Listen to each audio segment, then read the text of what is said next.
So I want to take off this support bar. In underneath here we've got a little 10mm bolt. That secures that down to there. A couple of 10mm up here.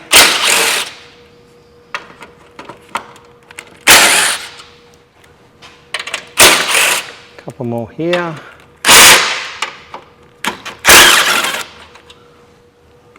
And then we've got a series of connectors that go to things like the horn. Okay, that was really tough actually. It's just a squeeze point at the back though. Another horn on this side. This little clip here for the overflow.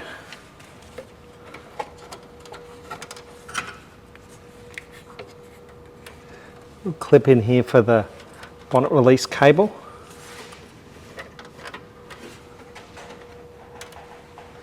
Just squeeze it in on the back, pop that free. Another one here for this hose.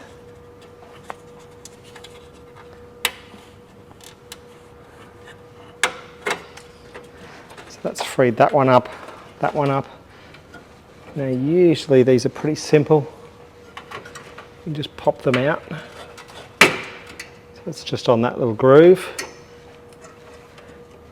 Usually then turn it at some sort of 90 degrees. You can't quite see in there, but it's popped out. We'll figure out exactly how to put it back later. Another connector to this diagnostic port here. Actually, we're going to leave that. I'll just undo the two clips.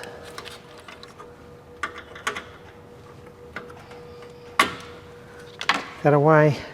We should be free to remove this part. There we go. Don't know what that was stuck on, but that can come away. So with that, I'm going to now do a little bit of work underneath, but what I might do, just to avoid any unnecessary strain on that, I'm just going to sit that back up there, just while I work underneath, and then we'll move it again before we pull the engine out. Okay, moving underneath, I'm just going to start by getting these wheels off.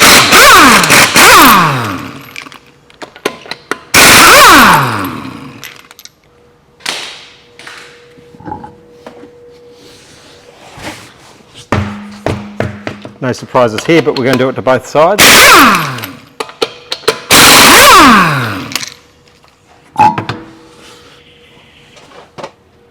Now, because I'm pulling the transmission out with the engine, I do need to drop the transmission fluid because I need to take the drive shafts out. So typically when you take the drive shafts out, you're going to lose some fluid. So there's a drain point just here. Now I like to catch the fluid just in a bucket rather than just going straight into my waste fluid.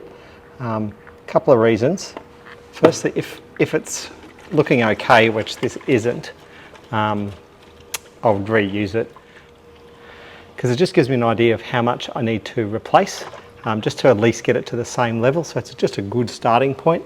Looking at this, it's pretty gungy, but hey, I've seen worse. So let's drain close on about 4 litres is how I measure it in my part of the world. Now I need to take the tie rods off. This has a little locking pin here, so we'll just bend that back to the right shape so we can pull it out, straighten it up.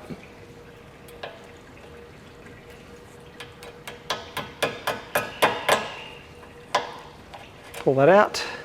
It looks like an 18 and we'll just zip that off. Okay, just to remove this, I'm just going to run the nut back on there just in case I go a bit wild, but I'm just going to give this a nice tap on here.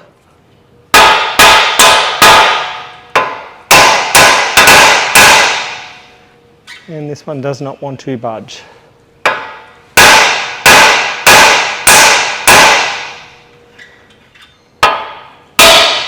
There we go. Bit of a rough way of doing it, but usually works.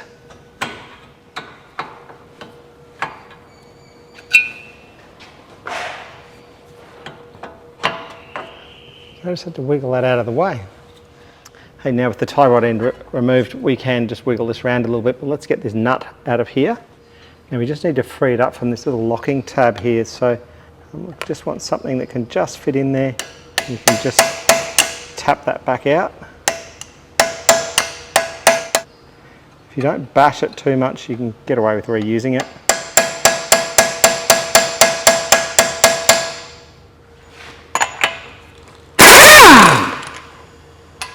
Easy. Now, because I want to lay this over, I do have some connections here that I'm a little bit worried about. So I'm going to just zip out this speed sensor. Just don't want to pull on the wiring, which is just kind of tempting to, it's the easiest spot to pull on this. There we go. I'll just zip these nuts and bolts off here. 17 mil.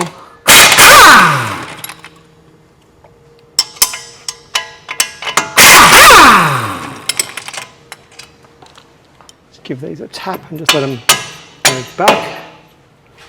We can kind of wiggle them out the other side, hopefully. Okay, we've now learned something for the other side. These bolts, the top one's easy, that comes through. The lower one here, it hits up against the brake caliper, so the brake caliper's got to come off. At least we know for the next side. A couple of 17 mil bolts.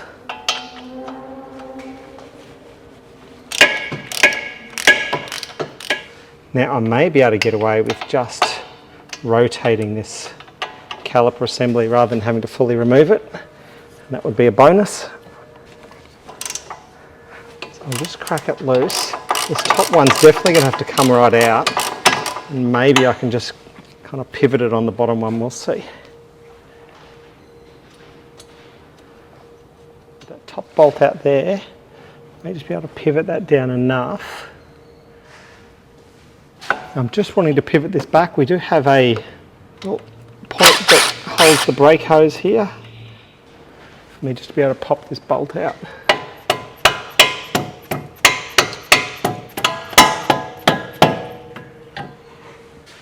Sometimes we've just got to give it a wiggle. That is that bottom bolt free, so we're able to save a bit of time by not pulling that fully off.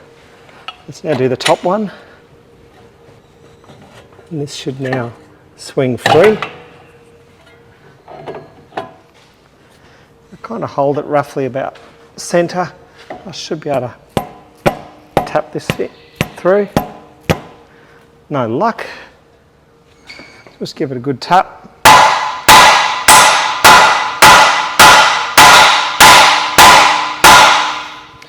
And it does not want to move.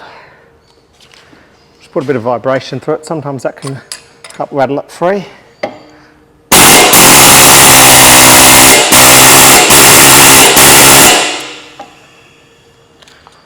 So look, I'm going to come back to this in a minute. We'll duck around the other side. Hopefully we have some better luck with that. I do have plan B for this if it doesn't work, but let's see what the other side does. Okay, on the other side I've noticed some interesting things. This is loose. This is missing. And even more concerning is this. Undid it with my fingers. Was not expecting that. Now it is a bit rusted up in there. Now with the suspension fully down, I can feel in the drive shaft there is about 1 centimetre of movement. So I'm just going to see if this one taps back in. Yeah, that one's nice and free. That's what I was expecting to happen to the other one. So let's just keep working to pull this side apart.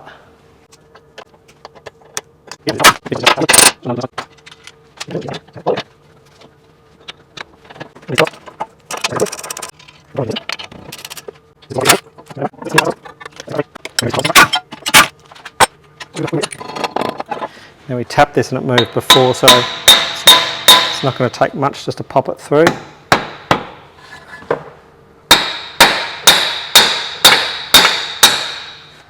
Just need something else to hit it with.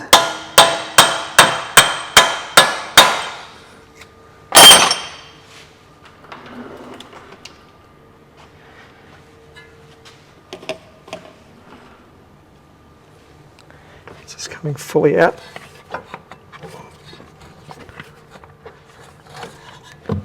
Free. I'm just going to sit this back up with just one bolt in it, just so it doesn't fall. Make sure that's out of the way.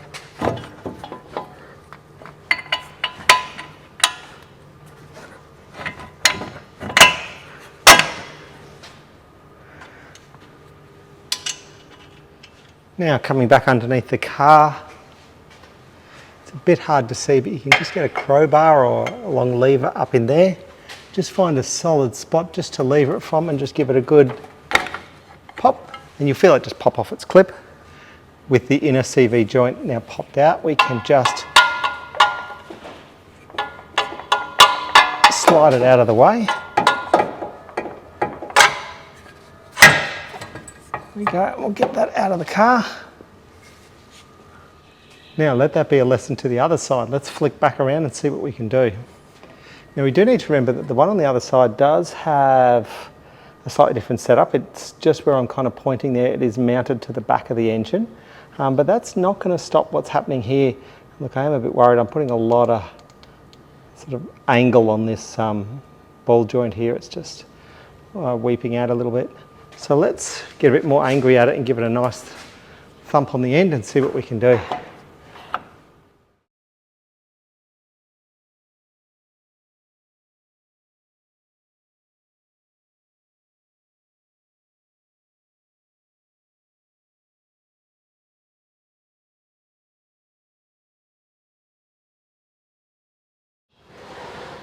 That was a pain, and it looks like it's still got a fraction to go.